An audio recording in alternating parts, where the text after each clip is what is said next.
నమస్తే, నేను మీ కుప్ప పద్మిని. ఇన్నాళ్ళు మీ సపోర్ట్‌ని నాకు అందిస్తూ, మీ ప్రేమని నాకు అందిస్తున్న ప్రతి ఒక్కరికి కృతజ్ఞతలు. ఇప్పుడు చూడబోతున్న ఈ వీడియో కూడా ఖచ్చితంగా మీకు ఉపయోగపడుతుంది. లైక్, షేర్ అండ్ సబ్స్క్రైబ్ చేసి మీ ఇష్టాన్ని అలాగే మీ సపోర్ట్‌ని నాకు అందించండి. అలాగే ఈ వీడియో పట్ల మీ అభిప్రాయాన్ని కామెంట్ సెక్షన్‌లో కామెంట్ చేసి నాకు తెలియజేయండి. నమస్తే, వెల్కమ్ టు అవర్ ఛానల్. నేను పద్మిని. ప్రస్తుతంతో పాటు వేదిక ఆస్ట్రాలజర్ అవినాష్ దాస్ ఉన్నారు. మాట్లాడదాం. అవినాష్ గారు నమస్తే అండి. నమస్తే అండి. ఓం నమో వెంకటేశాయ, ఓం నమ శివాయ. ఎవ్రీ 30 years కి మీరు బోర్డు మీద మెన్షన్ చేసినట్టుగానే డెఫినెట్ గా మార్పు ఉంటుంది. 30 years ఒక సైకిల్ లాగా కన్సిడర్ చేస్తూ ఉంటారు. శని కూడా మారబోతున్నాడు డెఫినెట్ గా. 2027 లో రాసినట్టుగానే మేష రాశిలోకి వెళ్తారు శని. అయితే మీరు పక్కన కంట్రీస్ కూడా వేశారు. ఏంటి దీని అర్థం ఏంటి? మరి ఇప్పుడు నెక్స్ట్ 2027 తర్వాత ఎలా ఉండబోతుంది యావత్ ప్రపంచం అనేది ఒకసారి చెప్పండి. ఓకే, ఫస్ట్ 67 to 97 ఒక జనరేషన్. 67 to 97 మన పేరెంట్స్ జనరేషన్. 97 to 27 ఇప్పుడు జనరేషన్. 27 to 57 ఇంకో జనరేషన్. ఇప్పుడు చెప్తా, మన పేరెంట్స్ జనరేషన్ చెప్తా. అప్పుడు ఏం జరిగేదంటే, గవర్నమెంట్ జాబ్ ఉందా లేదా అబ్బాయికి, అదే మేజర్ పాయింట్ ఆ రోజుల్లో. అదే గవర్నమెంట్ జాబ్ ఉందా లేదా. సరే, ఫస్ట్ ఆప్షన్. సెకండ్ ఆప్షన్ ఏంది? వ్యాపారం ఉందా, కొబ్బరికాయల షాప్ ఉందా, సైకిల్ షాప్ ఉందా, ఈ రకంగా మాట్లాడేవాళ్ళు. అంటే వ్యాపారం ఉంటే ఏ వ్యాపారం చేసేవాడు, ఏదో ఒక వ్యాపారం ఉండాలి, ఒక షాప్ ఉండాలి. వ్యవసాయం ఎప్పటి నుంచో ఉండేది. వ్యవసాయం, వ్యాపారం, లేకపోతే గవర్నమెంట్ జాబ్ ఉందా లేదా. మోస్ట్ ఇంపార్టెంట్ 97 దాకా ఇది జరిగింది. 97లో మొబైల్ ఫోన్ అనేది వచ్చింది. ఒక పెద్ద రెవల్యూషన్. యాక్చువల్గా 1990లో ఫస్ట్ కంప్యూటర్ అనేది వచ్చింది, కానీ అర్లీ స్టేజెస్. 97లో మొబైల్ ఫోన్ చేతిలోకి వచ్చేసి కంప్యూటర్ యాక్టివ్ అయిపోయినాయి. 97లో సాఫ్ట్వేర్ స్టార్ట్ అయిపోయింది. అప్పుడు నుంచి ఇప్పుడు దాకా సాఫ్ట్వేర్ నడుస్తూనే ఉంది. కానీ మీరు ఒక విషయం గమనించండి, ఆ గవర్నమెంట్ జాబ్ ఫస్ట్ జనరేషన్ది ఇవాళ సెకండ్ జనరేషన్లో కూడా వాల్యూ ఉంది. గవర్నమెంట్ జాబ్కి వాల్యూ ఉంది. ఇప్పుడు సెకండ్ జనరేషన్కు ఉన్న సాఫ్ట్వేర్ జాబు రేపు థర్డ్ జనరేషన్లో కూడా ఉంటుంది. కానీ డిఫరెన్స్ ఏంటంటే, ఆ రోజులు ఉన్న గవర్నమెంట్ జాబులు ఇవాళ కూడా అన్నీ ఉన్నాయి. పెద్దగా ఏం పెరగలేదు. గవర్నమెంట్ జాబ్స్ అన్నీ గవర్నమెంట్ జాబ్స్ ఉన్నాయి. అదే సెక్రటరేట్ ఉంది. సాఫ్ట్వేర్ జాబ్స్ కూడా ఇప్పుడు శని 2027లో మేషంలో వెళ్ళిన తర్వాత ఆ సాఫ్ట్వేర్ జాబ్స్ అనేవి అక్కడికి ఆగిపోతాయి. ఫ్రెషర్స్కి కొత్త అవకాశాలు ఉండవు. ఉన్న జాబ్స్ సేఫ్, ఎవరి జాబ్స్ వెళ్ళవు.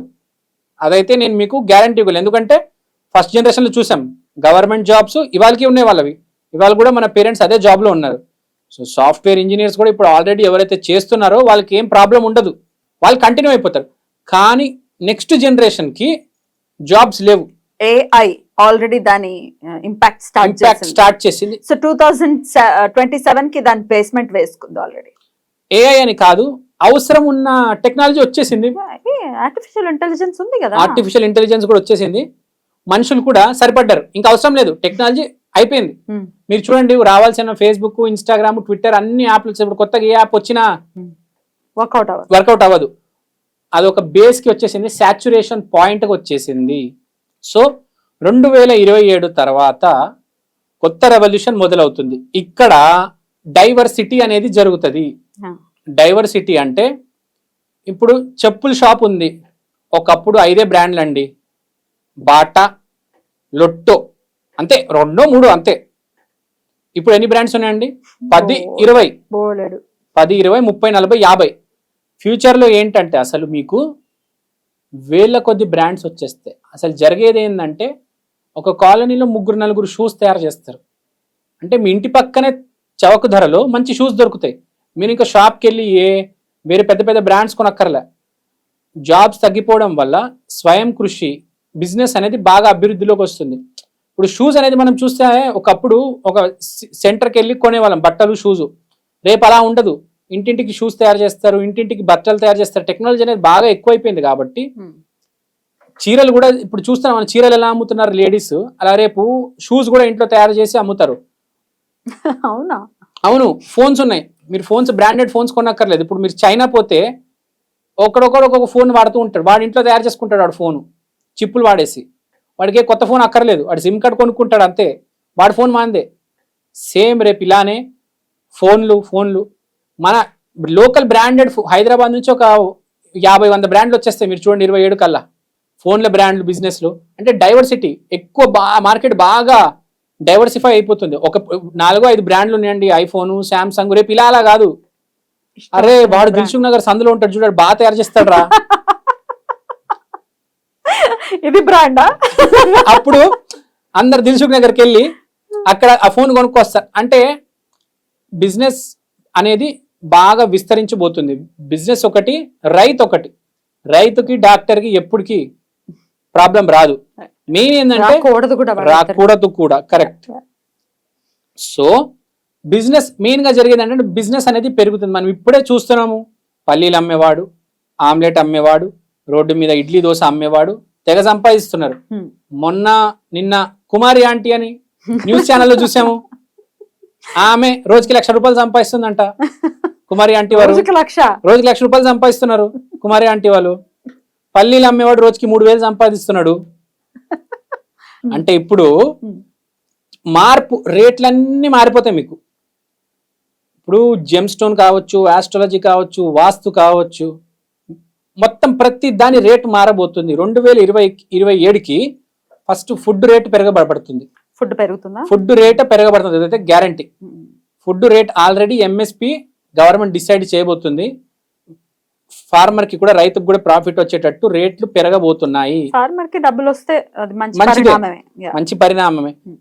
ఇప్పుడు కందిపప్పు, పెసరపప్పు, మినపప్పు 100-150 ఉంది. రేపు ఫ్రాంక్ గా చెప్తున్నా 250 కూడా వెళ్ళొచ్చు, 300 కూడా వెళ్ళొచ్చు. 2027లో ఏం జరుగుతుందంటే ఫుడ్ రేట్ పెరుగుతుంది. ఈ బట్టలు కావచ్చు, ఫోన్ కావచ్చు, ఈ రేట్లన్నీ మారిపోతాయి.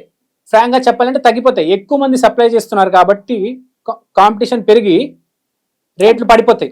ఇప్పుడు మనం ఆల్రెడీ చూసేవాళ్ళం, ఒకప్పుడు ఫోన్లు, ఇప్పుడు ఫోన్లు రేట్లు, ఇప్పుడు 5,000-10,000కే ఫోన్లు వస్తున్నాయి, మంచి ఫోన్లు వస్తున్నాయి. అప్పుడు చూస్తే 5,000కి పిచ్చి ఫోన్లు వచ్చాయి ఒకప్పుడు.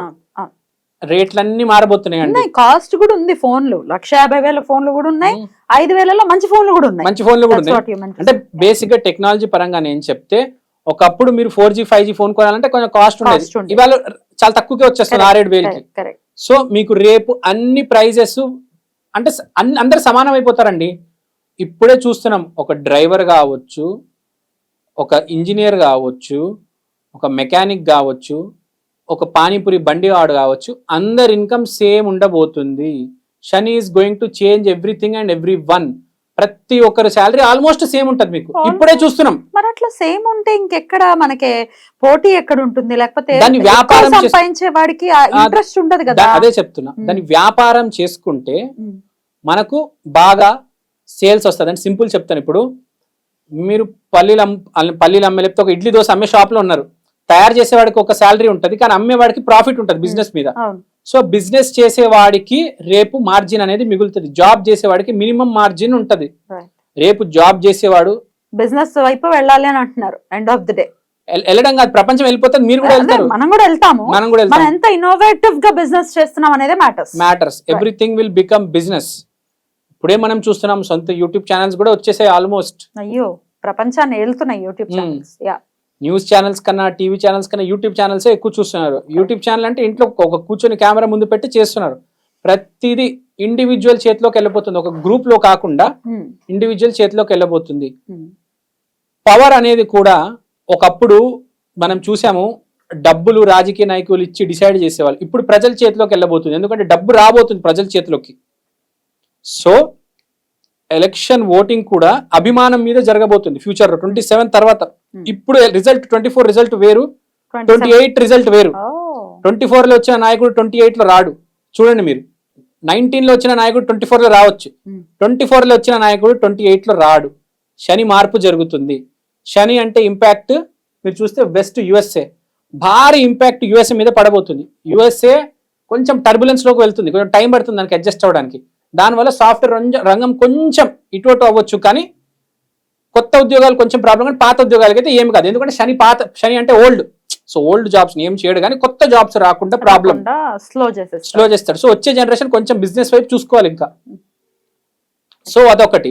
ఇంకా మనం మాట్లాడుకుంటే సన్ అంటే జపాన్, మర్క్యూరీ అంటే చైనా, కుజుడు అంటే బ్రాజిల్, జూపిటర్ అంటే టిబెట్, వీనస్ అంటే థైలాండ్, మూన్ అంటే రష్యా, రాహుకేతు అంటే అద్భుతమైన జీవితాలు ఆఫ్రికా, అంటార్టికా. ఏ గొడవ ఉండదు, హ్యాపీగా బతుకుతూ ఉంటారు, అన్నం తింటారు, నిద్రపోతారు, ఏ ప్రాబ్లం ఉండదు వాళ్ళకి. అంటార్టికాలో అసలు లైఫ్ ఉందా? ఉన్నారు 5,000 మంది ఉంటారు అంటార్టికాలో. ఓకే, ఆఫ్రికాలో ఇట్ ఇస్ టఫ్ నో. అన్నం తినడం, అన్నం దొరుకుతుంది, కష్టపడతారు, నిద్రపోతారు, అంత ఇంకేం ఉండదు. చాలా సింపుల్ ఉంటుంది లైఫ్. యాక్చువల్ ఈ లైఫ్ చాలా సింపుల్ గా ఉంటుంది, మిగతా అన్ని కష్టాలు యాక్చువల్ గా. వైరాగ్యం అంటే ఇదే కదా, వైరాగ్యం అంటే ఇదే కదా. ఇండియా ఎక్కడ ఉంది? ఇండియా మీరు జూపిటర్ వేసుకోవచ్చు అండి. మనం ఆల్రెడీ చెప్పాము, మన దేశము సనాతన ధర్మం బాగా బాగా పెరగబోతుంది, అద్భుతంగా సనాతన ధర్మం వెళ్ళబోతుంది. సో పెను మార్పు అనేది ఉండబోతుంది 2027 తర్వాత అని చెప్తారు. రైతు. Wow, beautiful. Let's welcome.